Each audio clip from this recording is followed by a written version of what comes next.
Hello students, welcome in Mathematical Institute of Study by Professor S.K. Sinha. Hello students, कैसे हैं आप सब। उम्मीद करता हूँ सब अच्छे होंगे। तो स्टूडेंट्स, MIS चैनल में आपका एक बार फिर से स्वागत है और आज हम स्टार्ट करेंगे chapter logical statement and truth table से एक बहुत important topic, and the name of the topic is quantifiers. Okay, this topic is most important for you, for the students of BBA, BCA and other competitive examinations also. Okay students, इससे पहले मैं आपको chapter logical statement and truth table से conditional statement, biconditional statement, logical equivalence, law of logic like identity of law, associative law, distributive law, these are the parts of the law of logic. ये सब statements मैं आपको already करवा चुका हूँ, जिसका link मैंने अपने YouTube चैनल के डिस्क्रिप्शन बॉक्स में ऑलरेडी दिया हुआ है। तो रिवीजन के लिए आप मेरे चैनल MIS इंडिया पे जाके देख सकते हैं। ओके, तो स्टूडेंट्स, आज मैं फिर chapter logical statement and truth table को कंटिन्यू करते हुए आपके लिए एक बहुत इंपॉर्टेंट टॉपिक लेकर के आया हूँ। तो उम्मीद करता हूँ कि आप इस टॉपिक को बहुत अच्छे समझेंगे और इसकी प्रैक्टिस करेंगे। This is the last topic of the chapter logical statement and truth table. Okay, तो उम्मीद करता हूँ कि आप इस चैप्टर को, इस टॉपिक को बहुत अच्छे समझेंगे और इसकी प्रैक्टिस करेंगे। तो चलिए स्टूडेंट, विदाउट टाइम इसे स्टार्ट करते हैं। Most important topic, quantifier from the chapter logical statement and truth table.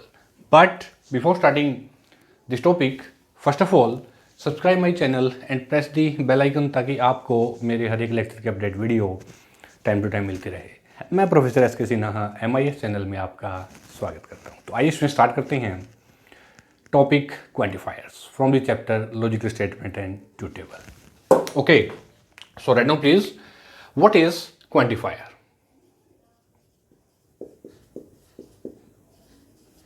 देखिए स्टूडेंट्स, क्वांटिफायर क्या है सबसे पहले नोट करते हैं। एक्चुअल मैं क्वांटिफायर की आपको डेफिनेशन बताता हूँ कि एक्चुअल में क्वांटिफायर क्या है। क्वांटिफायर को अगर हम हिंदी में मैं आपको बताऊं तो क्वांटिफायर होता है परिमाणक। ठीक है ना, कोई रिजल्ट हमने फाइंड आउट करने हैं इन डिफरेंट लैंग्वेज। ठीक है ना, कि जैसे हम कहते हैं कि यदि ये यहाँ गया है, okay, if he is going to Calcutta और he is going to Delhi and before 2 months then he come back. Okay, तो अब इसमें देन और इफ, जो इस तरह की जो स्टेटमेंट यूज होती हैं, या हम कहते हैं कि if x belongs to h, कोई भी कैपिटल X है, या मैं ये कहता हूं कि x belongs to h, x जो है वो h में बिलोंग करता है, there exist x does not belongs to h। Okay, तो ये जो and x does not belongs to h, जो ये कंडीशंस हैं, there exist, implies, does not implies, okay, if and only if, then. Okay, तो जो इस तरह की जो कंडीशंस हैं, तो वो there exist, like there exist, तो ये सभी हमारी क्वांटिफायर्स हैं। ओके, तो क्वांटिफायर्स भी हमारे पास डिफरेंट टाइप्स के होते हैं, बहुत सारे। We have many more quantifiers, but in your syllabus केवल खासतौर पे BB और BC की अगर मैं बात करता हूं, तो BB और BC में हमारे पास 2 तरह के क्वांटिफायर्स हैं। नंबर 1 यूनिवर्सल क्वांटिफायर और नंबर 2 एक्सिस्टेंशियल क्वांटिफायर। ओके, तो सबसे पहले मैं आपको बताता हूं कि एक्चुअल में व्हाट इज क्वांटिफायर, क्वांटिफायर क्या है। तो नोट कीजिए and make a proper notes. Okay, so quantifier है the terms like for all. देखिए स्टूडेंट, ध्यान दीजिए यहाँ पे किस तरह के टर्म इसमें हम इंक्लूड करते हैं। For all, there exist,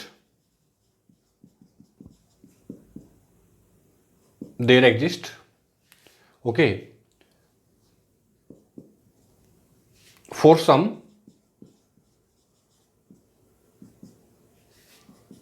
okay, or there is at least one, there is at least one, etc. appears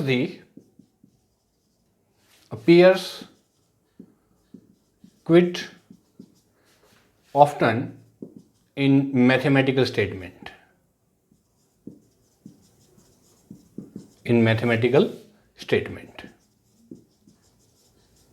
ठीक है ना students. So these types of phrases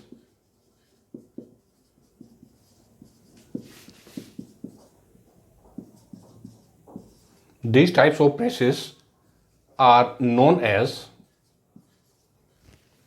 quantifiers.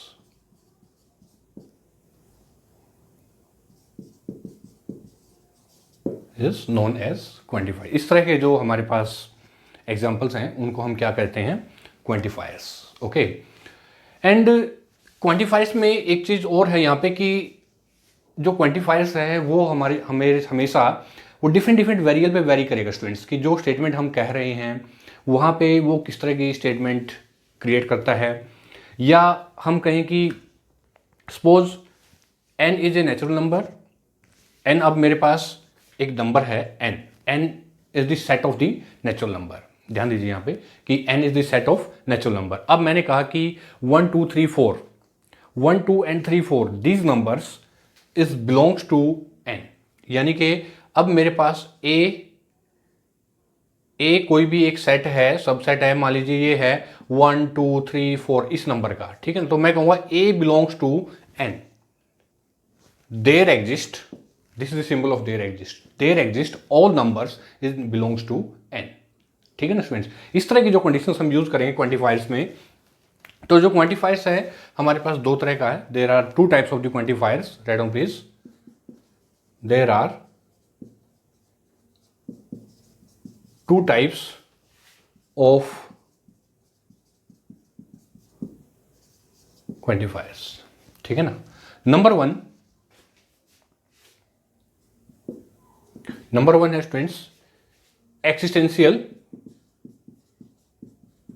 Quantifier. Okay, number two universal quantifier, universal quantifiers, ठीक है। अब existential quantifier क्या है, देखिए जो एग्जिस्ट करता है कोई भी नंबर्स को, किसी कंडीशन को। नंबर वन, सबसे पहले मैं लिखता हूं यहां पे एक्सिस्टेंशियल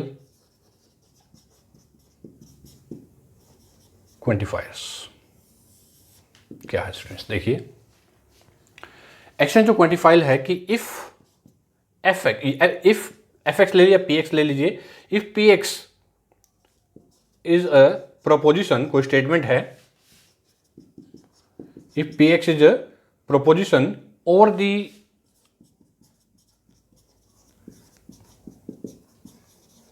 यूनिवर्सल u या और the universe u, then it is denoted as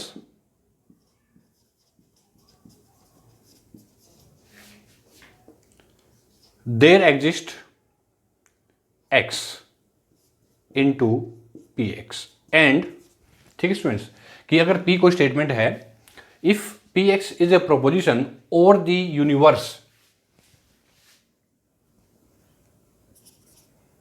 u, then it is denoted as, this is the symbol of there exist, ठीक है ना। this is the symbol of there exist, x px, or you can say such that px and, write down please, next is and read as, जिसको हम किससे denote करते हैं, and read as there exist at least one value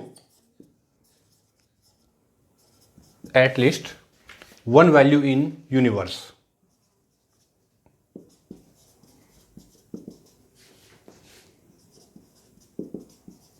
one value in universe of variable x such that px is true. The quantifier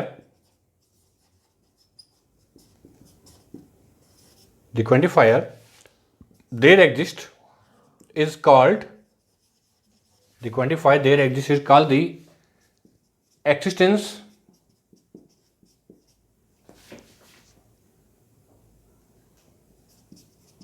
existential quantifier. ठीक है students, देखिए ध्यान से, if P X is A proposition, एक P x कोई भी statement है मेरे पास, ठीक है ना, वो किस तरह की है, दिस में भी ट्रू और में भी फॉल्स, हमें कोई मतलब नहीं उसी से वो स्टेटमेंट किस तरह की है, ठीक है ना। Then it is denoted as, उस स्टेटमेंट को हम डिनोट करते हैं एक्सटेंस कंडीशन के अंदर, there exist X P X. P X मैंने कहा एक प्रोपोजिशन है, आपके पास एक स्टेटमेंट है, और उसको हम पढ़ते कैसे हैं कि there exist X P X. इसका मतलब क्या है, इसको कैसे हम रीड करते हैं कि there exist at least, there exist at least one value in universe of variable X such that this P X, इसको ब्रेक कर दिया, there exist at least one variable X such that P X is true. The quantifier this, यानी कि there exist is called the existential quantifier, इसको बोलते हैं हम there exist और द एक्सिस्टेंशियल क्वांटिफायर। ठीक है स्टूडेंट्स, तो now then we have several ways of the quantifier. There are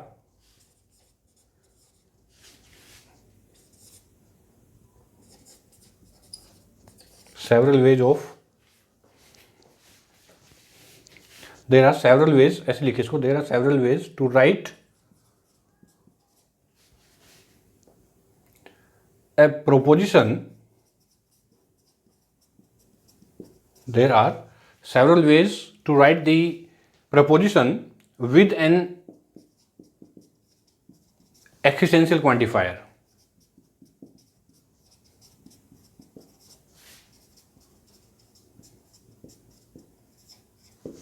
okay, कौन कौन से देखिए स्टूडेंट्स, देयर एग्जिस्ट एक्स, आगे ना बात यहां पे देखिए, there X belongs to A P X, और there exist X belongs to A such that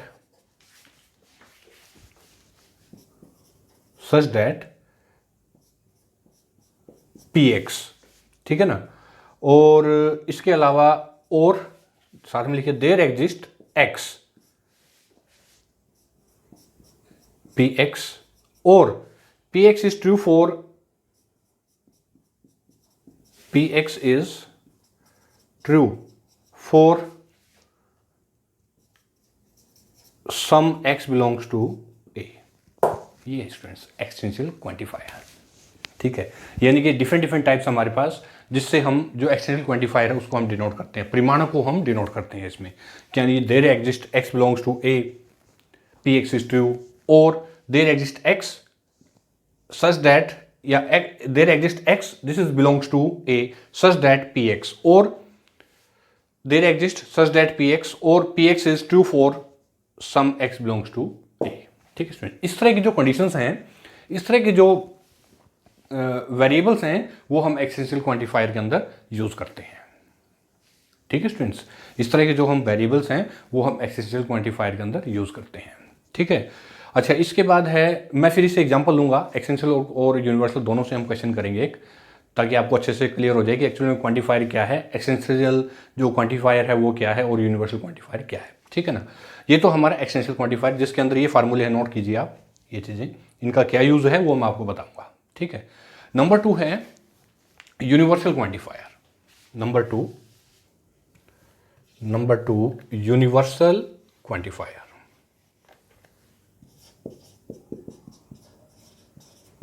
universal quantifier, ठीक है ना। ओके, यूनिवर्सल क्वांटिफायर, इफ, चलिए, if P X is proposition, ये हमने इसे सेम यहां पे लिख दिया इस तरह से कि if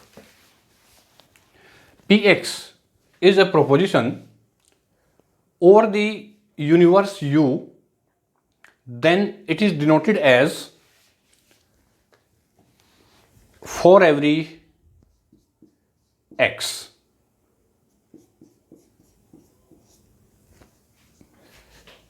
P X and read as, ठीक है स्टूडेंट, देखिए इफ पी एक्स कोई भी एक स्टेटमेंट है, if P is any statement over the universe U, then it is denoted as for every, ठीक है ना, इसका ये this is the symbol of, जो ये इसका उल्टा ए जो इसको बोलते हैं, इसको हम बोलते हैं for every, for every P X and read as, and read as for every x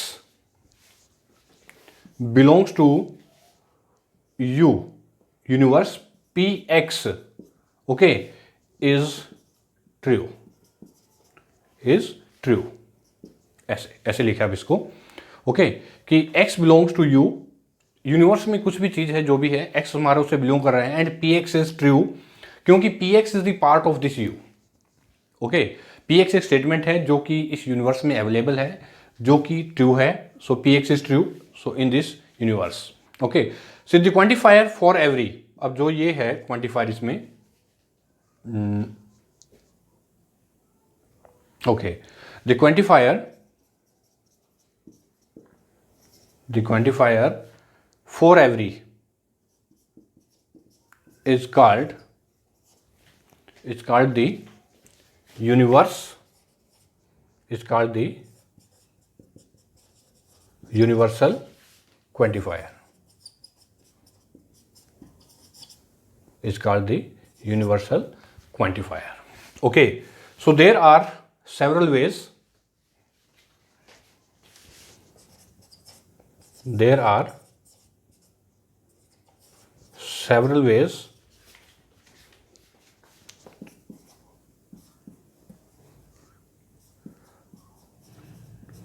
to write a proposition,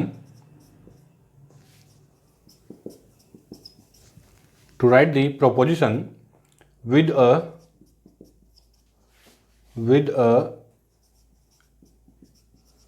universal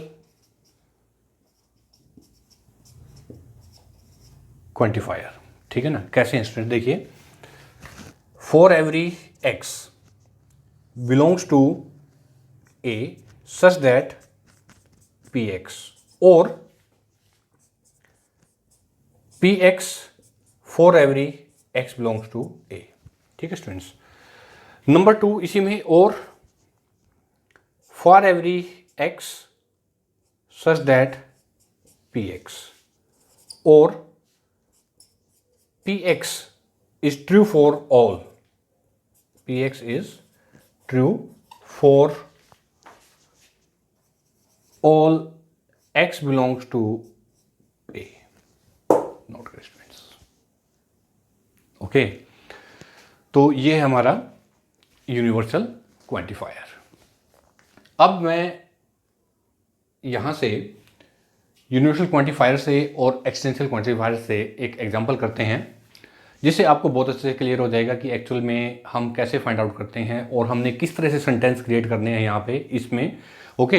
so this is the very important chapter for you, quantifier, okay. So here quantifier is the two types, you know, I repeat, quantifier is two types, number 1 existential quantifier and number 2 universal quantifier, okay. Existential quantifier में आप use करते हैं there exist at least one numbers like this type of the sentences, और universal quantifier में for every x belongs to a such that px is 2, इस तरह की जो स्टेटमेंट्स हैं वो यूज करेंगे हम यूनिवर्सल क्वांटिफायर में, ओके। तो अब मैं स्टूडेंट्स करता हूँ यहाँ पे एक बहुत इंपॉर्टेंट प्यारा सा एग्जाम्पल। आइए स्टूडेंट्स, तो एग्जाम्पल आपके सामने देखिए, let ax such that x has a white color, bx such that x is a polar bear, ठीक है students, cx such that x is found is cold region or the universe of animals. Translate the following into simple sentences. ये आपको given है कि there exist x, bx and negation ax. Number 2, there exist x, negation cx. Number 3, for every x, bx and cx implies ax. ठीक है students, अब हमने translate करना है इनको बड़े सिंपल सेंटेंस में। जो जो हमारे पास ये आपको प्रोपोजिशन ये गिवन है, ये एक्स गिवन है कि X has a white colour, B X S is a polar bear, ध्रुवीय भालू जिसको बोलते हैं polar bear, and C X x is found is cold region. ठीक है students, X is found in cold region. Okay, तो चलिए students start करते हैं। Now solution of this question. Okay, सबसे पहले मैं फर्स्ट लेता हूं इसका कि देयर एग्जिस्ट एक्स। अब एक्स जो है, एक्स क्या है यहां पे, x has a white colour, ठीक है ना, फर्स्ट स्टेटमेंट। तो मैं यहां लिखूंगा कि देयर एग्जिस्ट, इसके अकॉर्डिंग देखिए, देयर एग्जिस्ट, ठीक है ना, देयर एग्जिस्ट को मैंने एज इट इज लिख दिया। देयर एग्जिस्ट एक्स एक पोलर बियर है, X is a polar bear. There exist a polar beer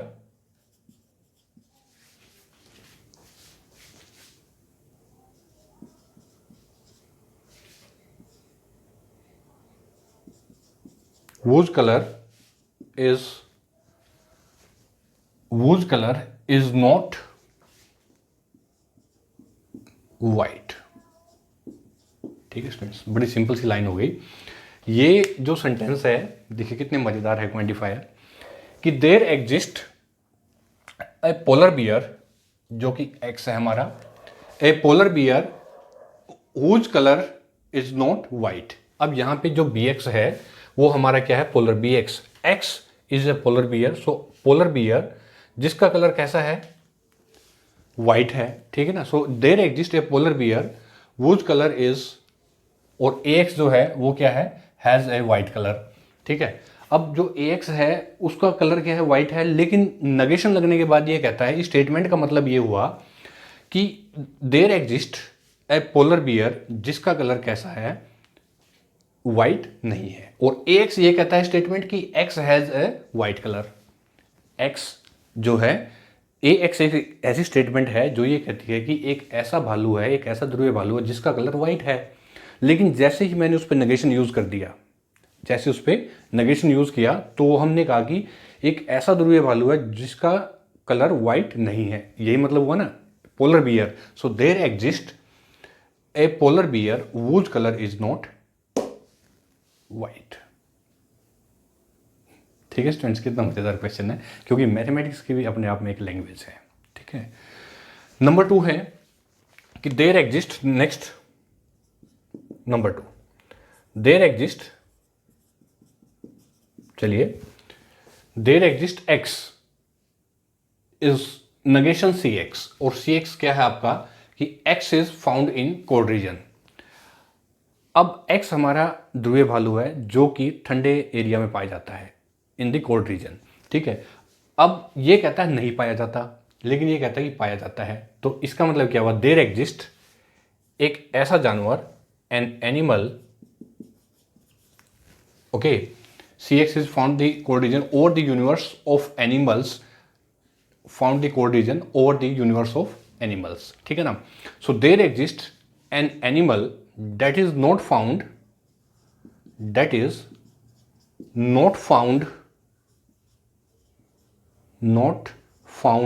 in cold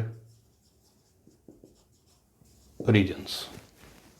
देखिए स्टूडेंट्स, ठीक है ना, there exists an animal that is not found in the cold region। ठीक है students, number 3, for every bx and cx implies ax। तीनों statement को अच्छे से ध्यान से रीड कर लो, उसके बाद हम करते हैं इसको, कि ax कहता है कि x has a white colour, x is a polar beer, x is a found in the cold region over the universe of animals. ठीक है ना, ये अलग अलग 3 स्टेटमेंट हो गई। अब ये कहता है कि फॉर एवरी, चलिए एवरी पोलर बियर, अब मैं लिखता हूं यहां पे every polar bear that is found in that is found in cold region has a white color.